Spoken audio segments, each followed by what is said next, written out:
was talking to Richie. Down here we say we're in the middle of, where are we, Richie?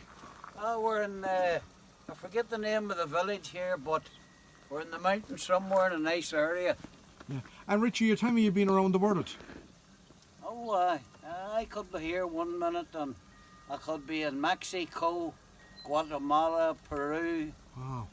all over by Vietnam, Cambodia, Laos, all over. So you're travelling a long time then? I just get off the plane with a sleeping bag and I rent a bike and disappear and stay with the local people. I don't know where I'm staying. I have no smartphone, no maps. I just ask the people and I go. Wow. And I've been doing that from as a young fella. Jeez. And you, obviously you're enjoying it. I was out in Israel the time of the war with the PLO. I was in the jungle with the fuck rebels and the cocaine coming by the ton load. Gee. Yeah, man. Jeez, you seen some stuff? I've seen it all, but Wow. scare you. And I'm slowing down a bit. My health's not good now, man. My health's not good, but I was supposed to be going to Turkey in a couple of weeks there. And I just tramp around there. I don't know where I'm going. I'll get off the plane and I'll just tramp the roads. Jeez. And how do you survive for food and money and all that? My father had a bit of a farm and he passed it on to me and I sold it and I've been living on that money. I didn't go mad, didn't buy a house, didn't throw it around me, and I drip and drab into that. Wow. And that's where the money come from there. And I made that last me nearly 40 years. And that's what I've been doing. So look at the gear, man. Yeah, it's cool actually. You It's can't- very cool. I handmade all that. Did ya?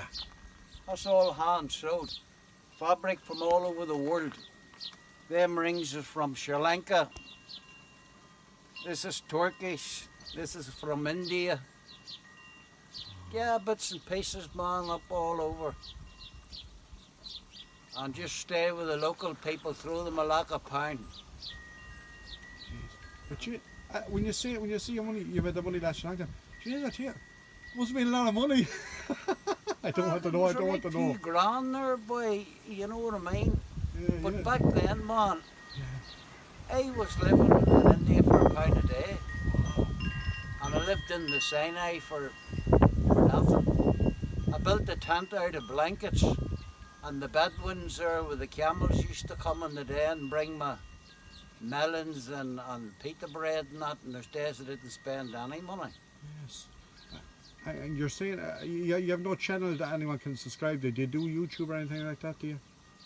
I don't buy, but I've seen people putting stuff on. Yeah. I put stuff up on the Facebook there, man. The people couldn't believe the photos, me and the camel and the horses. Yeah. And what's your Facebook, Richie? If you want people now to follow you. I just put it up for friends. I've about 100 friends, Right. but it doesn't go up. Media one yeah, there. Okay, right, yeah. And just looking what you're sitting in there, that's very cool. You're sitting. I'm You're sitting in sitting an old boat, an old wooden boat. My Jesus, I tell you something. It's making brilliant. It's I'm brilliant. telling you, boy, that there would make a big one, man, out the world there if you put that on YouTube. That's what I'm gonna do, like, if you don't mind, with your No, you permission. do, you But do if you I want. meet, I meet a lot of people, and I love talking to them. But I tell you one thing, you're the most eccentric. Oh, I man, look, that's Braveheart. Yeah.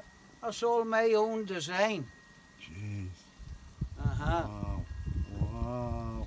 These the carcass of these clothes here come from a place called Zappa between Vietnam and China. Tribe people. Okay. And yeah, stuff from everywhere. That bag there is from North Thailand, from the hill tribes. They stretch their necks with big bars, the Karen tribes. And I'm going to ask you, so what makes you decide to go to what country? You just get up in the morning, you just pick and say, well, I'm going to go here. Yeah, just go, I would read up. I only got a smartphone 3 months ago. And the reason why, I used to bring a plastic camera, you know, the throwaway ones. And now everything's scanned there for your boarding on this. Yes. And I was using a 3310 Nokia. And a girl from Argentina, she says, how are you travelling? I have to draw you a map off my Google map with a pen and you'll follow that. I'll say, I'll follow that better than a sat nav. Yes. And I ask the people, I'll be driving down the road and I'll say, bottom bong. That's how this is unbelievable. We can't travel without these. He says, I've learned it from I was young in the streets of Cairo, in the streets of Istanbul. Stayed in the back streets with the poor people in Cartagena in Colombia. The winos, prostitutes. Bought them a couple of bottles of cheap wine, 60 Marlboro, and shared it, and that bought my freedom. They give me respect. The same in Africa, man. I live in the ghettos. And when you make good with the people, small things, they'll respect you. Yes. They would say to me, we know you're not afraid. I say, how do you know? He says, we know by the way you're walking. You don't care. We're educated from small children Right. to read people's minds. Okay. And I was going to ask you if you don't mind me. I was going to ask you about your tattoos. You've one there and you have them on your hands. I was done in Pakistan. Right.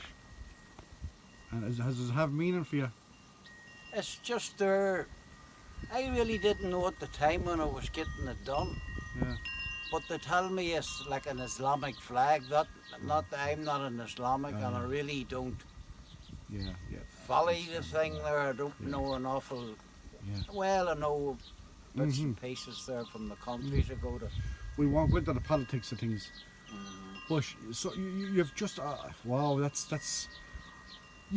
Have you been to Mongolia? What's the world's furthest sort of outback place you were that you found it difficult?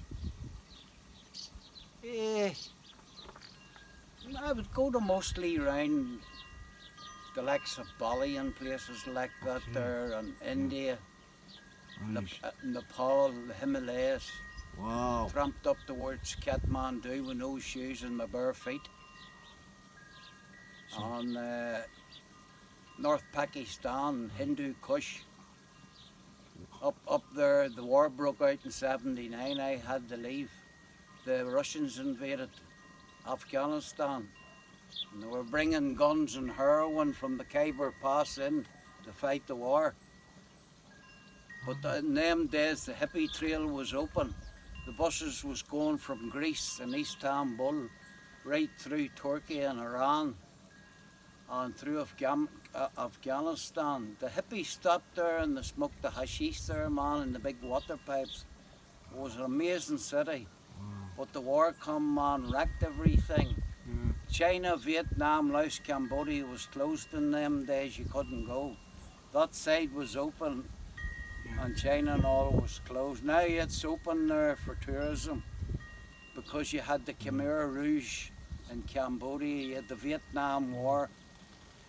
I was riding a dirt bike through Laos and Vietnam, and there was 6 million landmines. Wow. And I had to find my way. Everybody I met had a leg blew off. And I went up to the Khmer Rouge. They killed over 1 million of their own people and buried them in the killing fields. And the bodies are still there, 1 million people. The leader was called Pol Pot. And he massacred all his people. They got their arms from China. And then people still lying in the killing fields. There's a movie made called The Killing Fields. And they got the small children and they tied them and the mother, and they got the knife and they cut the head off the youngest child, threw it in the pit. The mother had to watch her children all being beheaded, knowing she was going herself. And they went in and I found them lying. The rags were still around their wrists. And I took the skull in a small backpack to a temple in the mountains on Cambodia and Thailand and buried it. Small boy's brain or small girl's skull, Oh, no, and buried it because it was in a very holy place. my God. But yeah, there was a lot of damage done out there, man. Slept in Jordan with the Bedouins in the caves in a place called Petra.